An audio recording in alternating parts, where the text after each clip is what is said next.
Hello, this is Karen Mosey, and welcome to the Beginning Hand Quilting 9-Patch Adventure. Let's take a look at the supplies that we will need for this project.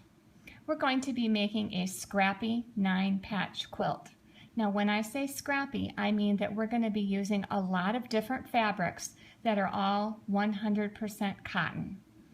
I have already cut some squares, 2.5 inches. And you can see the tub behind here. These are all 2.5-inch squares that I've previously cut, and they're waiting to go into a project. We also need to have a background fabric. Now the fabric that I chose is a gray print. And I was able to purchase a half of a bolt, but we certainly don't need that much.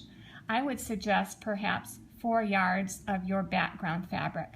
It can be a simple print like this, or it could be a solid color. The choice is up to you. In addition to that, we're going to need a 2-inch piece of template plastic. Now template plastic is plastic that's pretty hard to destroy. And so you can purchase that and cut it to 2 inches and use that as your template. Or you can take a cereal box that you're done using and you can cut 2-inch squares out of the cardboard and use that as your template. It doesn't matter.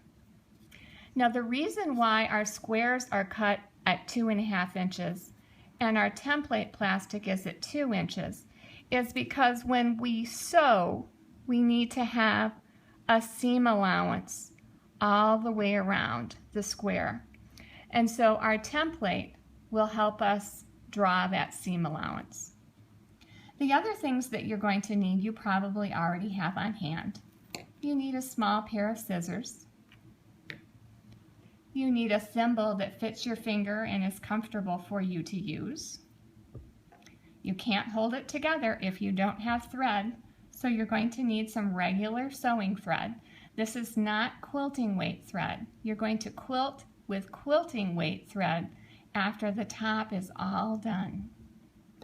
You're going to need a needle, and you can choose whatever needle you're comfortable using. You're going to need straight pins, and you're going to need something to write with or to mark with. Now you're going to use this on your fabric, on the back of the fabric. It should either be a pencil, and this is a mechanical pencil, and it's what I'm usually using. It works just fine. You can use a blue washout pencil. You could use chalk, but I find that in a project like this, it doesn't give you a straight enough, thin enough line to follow. So my recommendation is just to use a mechanical pencil as long as your fabric is light enough that the pencil lead will show.